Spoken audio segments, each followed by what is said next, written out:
Olá novamente, alunos do curso de Ciências da Natureza. Eu sou a professora mestra Michele Lima e hoje nós vamos conversar um pouco sobre as tendências do ensino de ciências através da discussão dos tópicos. Inicialmente, nós vamos fazer uma reflexão sobre como ensinar e como aprender ciências, analisar um pouco do histórico do ensino de ciências, conhecer os objetivos dos parâmetros curriculares nacionais, analisar o consenso construtivista e a alfabetização científica voltados para o ensino de ciências e conhecer um pouco sobre a Base Nacional Comum Curricular.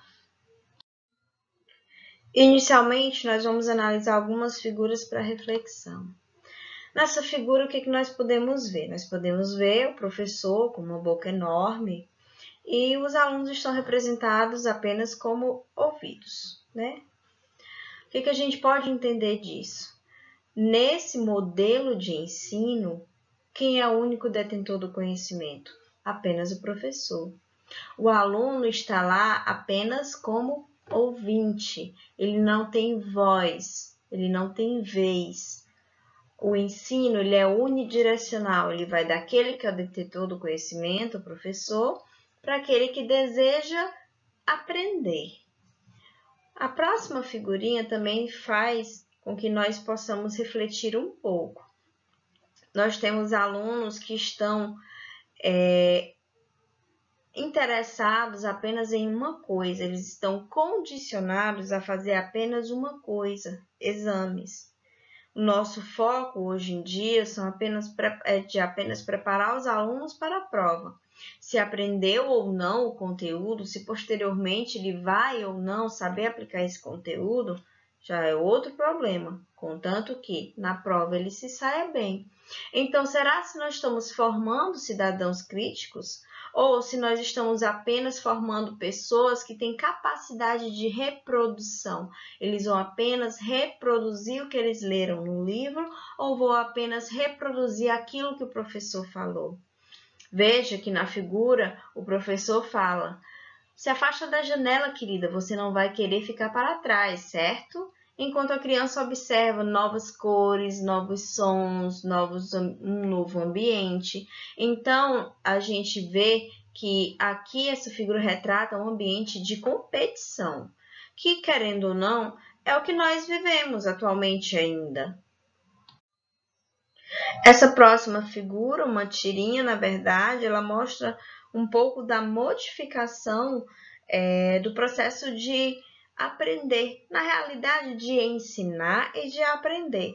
A gente observa um pai com um filho sentados à mesa, em que o pai diz: é assim que se resolve o problema, pega-se o divisor e a criança diz: não, não, isso é a velha matemática, eu estudo a matemática moderna. E o pai inquieto pergunta: e como se faz na matemática moderna? A criança diz: você pega a bateria e coloca na calculadora. Então, essa tirinha também traz outra questão. Nós estamos vivendo um novo contexto tecnológico, um novo contexto educacional, científico, tecnológico e social. Como nós vamos nos comportar perante a essas modificações? Nós devemos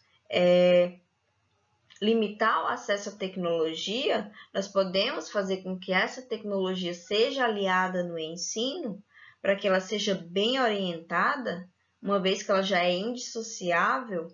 São questões que a gente precisa refletir, que a gente vai discutir também ao longo da disciplina de metodologia para o ensino de ciências. Então, no início dos anos 50, quando o ensino por investigação começou a ser discutido, é possível observar que as etapas do método científico, no caso o ensino por investigação, ele tentava simplesmente reproduzir as etapas do método científico, a partir da apresentação do problema, formulação de hipóteses, coleta de dados durante o experimento e formulação de conclusões. Só que isso sendo seguido em um contexto amplamente único, rígido e fixo. Então, esse era o problema inicial da fase de implementação do ensino por investigação, porque esse contexto único, rígido e fixo, ele não se assemelha ao processo de alfabetização científica, não é assim que nós fazemos ciências. Então, ele também precisou passar por algumas reformulações. Então, a época da década de 50, quando tentavam implementar o método científico para o ensino de ciências, como que era o ensino de ciências na sala de aula?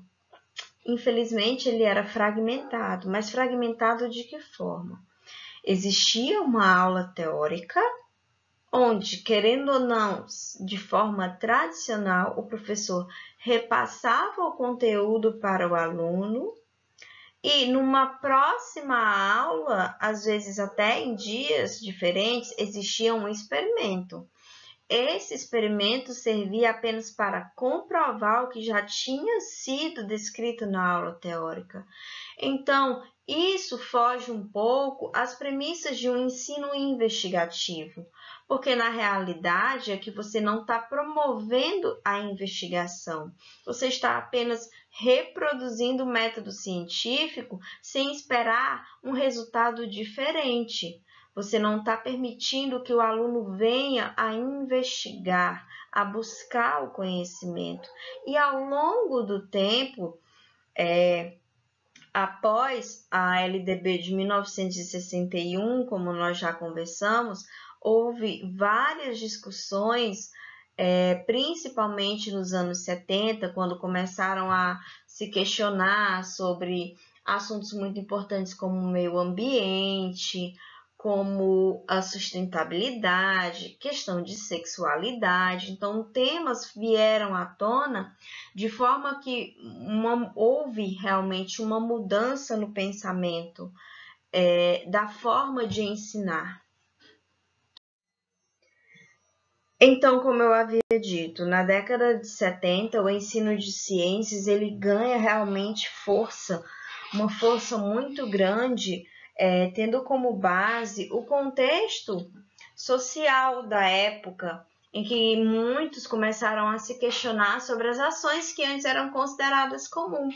Como eu havia dito, começou-se a pensar muito na questão do meio ambiente, do desenvolvimento sustentável, problemas ambientais, temas como sexualidade, o feminismo, eles vieram à tona e isso ocorreu concomitantemente às ideias construtivistas que vinham sendo trabalhadas no mundo, encabeçadas por pessoas como Piaget, como Vygotsky. Então, todo esse contexto, mais as ideias construtivistas, trouxeram uma mudança nos paradigmas da época. Antes, a ciência era para cientistas. Ciência para cientistas. Ensinava-se ciências apenas para aqueles que tinham o intuito de ser cientistas. A partir dessa mudança de contextos, de mudança de paradigmas, a gente tem agora uma ciência que ela é destinada para todos. Ciência deve ser acessível para todos e ela deve ser compreensível. Acessível, compreensível e principalmente aplicável. Nesse contexto, a gente chega a um tema muito importante que a gente vai discutir bastante nessa disciplina sobre o que é e como promover a alfabetização científica. Então, como eu havia dito, como a educação ela tende a mudar ao longo do tempo, dependendo do contexto histórico, o contexto social e o contexto político, a gente pode observar que nas décadas de 70 e 80, houve uma grande mudança com relação a todos esses contextos que eu mencionei, e isso foi um pontapé inicial para que começasse a pensar em diferentes formas de ensinar, de que forma a gente pode direcionar para o professor como ele deve ensinar para que a gente consiga atingir o objetivo final. Então, em 1996, a Lei de Diretrizes e Bases da Educação, a Lei 9.394, a LDB, foi implantada, como a gente conhece hoje, e em 1997 foram criados os Parâmetros Curriculares Nacionais para o ensino fundamental. E qual foi a finalidade desse documento? Ele tinha a finalidade de construir referências nacionais comuns para o processo educativo. Então, a finalidade dele era de direcionar a forma de ensinar. Só que, claro, respeitando todos os tipos de diversidade regional, cultural, política, né? E o intuito desse documento foi para que jovens com acesso a um conjunto de conhecimentos socialmente elaborados para o pleno exercício da cidadania pudessem realmente aprender. Então, esse documento ele teve esse intuito de dar acesso ao jovem, de forma que ele consiga aprender o conteúdo e se portar de forma crítica na sociedade. Então, os objetivos gerais dos PCNs do ensino fundamental são compreender a natureza como um todo dinâmico e o ser humano em sociedade como agente de transformações do mundo em que vivem, em relação essencial com os demais seres vivos e outros componentes do ambiente, compreender a ciência como um processo de produção de conhecimento e uma atividade humana histórica associada a aspectos de ordem social, econômica, política e cultural, identificar relações entre o conhecimento científico, produção de tecnologia e condições de vida no mundo de hoje e em sua evolução histórica e compreender a tecnologia como meio para suprir necessidades humanas, sabendo elaborar juízos sobre riscos e benefícios das práticas científicas tecnológicas. Então, essa é a estrutura dos parâmetros curriculares nacionais para o ensino fundamental, onde cada área tem o seu objetivo. Cada área tem seus objetivos, certo? E aqui a gente pode destacar a área das ciências da natureza, ciências naturais, ok? Que é a área na qual estamos inseridos. Também é importante a gente observar os temas transversais, aqueles que são e devem ser trabalhados em qualquer uma das áreas. Então, nós temos como temas transversais ética, saúde, meio ambiente, orientação sexual e pluralidade cultural. Essas áreas são organizadas em ciclos, 4 ciclos. Antigamente, nós conhecíamos o ciclo através de séries, como vocês observam aqui. Tinha o primeiro ciclo com primeira e segunda série, segundo ciclo com terceira e quarta série, e assim terminava no quarto ciclo o ensino fundamental com a sétima e oitava série. Só que os documentos oficiais mudaram ao longo do tempo, como nós vimos na aula anterior, e a partir dessa modificação também houve uma modificação na forma de organizar os ciclos. Então, agora, para o ensino fundamental, nós temos no terceiro e no quarto ciclo, anos, sexto ano, sétimo ano, oitavo ano e nono ano. E a partir desses ciclos, a gente observa no documento oficial dos Parâmetros Curriculares Nacionais os objetivos de cada uma das áreas para cada ciclo, o conteúdo da área para cada ciclo, então está tudo detalhado lá, quais os critérios de avaliação da área por ciclo e quais são as orientações didáticas. Então, esse documento, como eu tinha dito, ele é um documento de orientação nacional para que os professores consigam direcionar, ou seja, converger na forma de ensinar o conteúdo para o aluno de forma que ele realmente aprenda. A organização curricular do ensino fundamental nos parâmetros curriculares nacionais ele está dividida em 4 eixos temáticos: Terra e Universo, Vida e Ambiente, Ser Humano e Saúde, Tecnologia e Sociedade. Então, ciências naturais estão estruturadas nos 4 eixos temáticos. Esses eixos temáticos eles se repetem no terceiro e no quarto ciclo. Ou seja, no sexto e no sétimo ano, os alunos vão ver os 4 eixos temáticos, só que de forma mais simples. E no oitavo e no nono ano, esses eixos temáticos eles ganham uma dificuldade maior, um aprofundamento maior. Um dos pontos principais tratados no documento dos parâmetros curriculares nacionais seria o seu caráter interdisciplinar. Eu trouxe aqui nesse slide um exemplo de como seria trabalhar um conteúdo de forma interdisciplinar.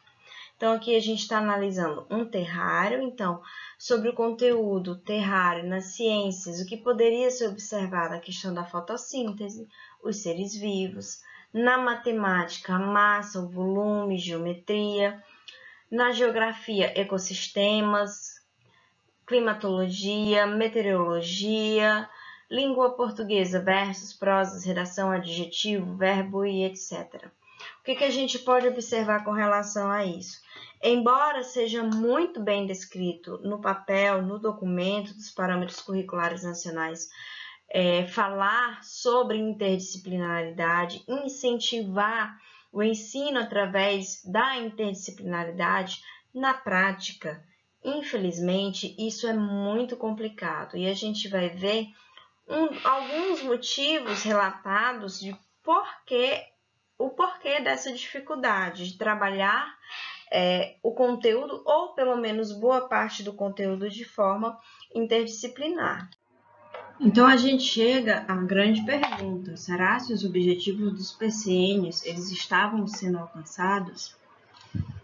Para responder essa pergunta, a gente observa que, infelizmente, o currículo escolar ele não vinha contribuindo para o alcance dos objetivos por se tratar de um currículo muito extenso e, claro, que na maioria das vezes desvinculado da realidade do aluno.